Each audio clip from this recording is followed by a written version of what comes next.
Gebule naku 5 empaka za Pearl of Africa Rally ziyinde abavuzi ab'enjawulo bakyagenda maaso n'okuzetegekera nakinko mu kuvulumula emmotoka z'empaka era nga ye Munnayuganda yasinga mu mpaka za Pearl of Africa Rally ziwedde nga zawangula n'Antamego wa Africa omwaka gwa 2005 ja Felix Chikateche Andrew Desh Kananula aweze okwediza engula eno era nga tasuubirawo omuvuzi yenna kugimulemesa ya suspension nga buli bwe tuvaamu ffe tuba tukulembedde ekintu ne kibaawo ne tuva mu rally tetugwanga teturolinganga nti tuvuddemu tubadde tudduka byetasobola nedda bwe tufunye obuzibu bubadde bwa suspension ng'etutawanya naye MML UK abakola Mitsubishi eza rally batukoledde special part era yatuuse eri wano bagikoledde Africa enze ngeno okusooka ogitestinga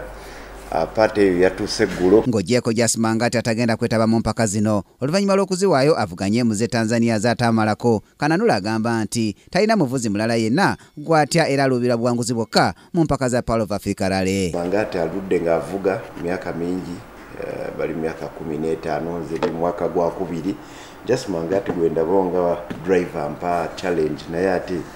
naye akimanyi nti siri mwangu mumubeere mabega naye aba akola ensobi buli ddakiika. Kananula akunze abawagizi be bonna okujja mu bungi bamuwagire wabula n'abalabula obuteetantala kuyimirira amakubo awagenda okuyiribira emmotoka. Tubalabe weekend ene mubende muve mu makubo muleke okulinda emmotoka mu makoona emmotoka oluusi zitulemerera oluusi zifa naye nga ku luno this time around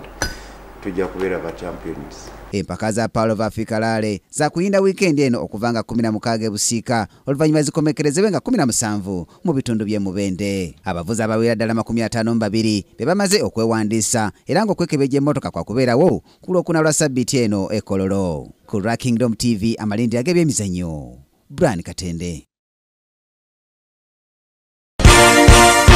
This is Kingdom TV.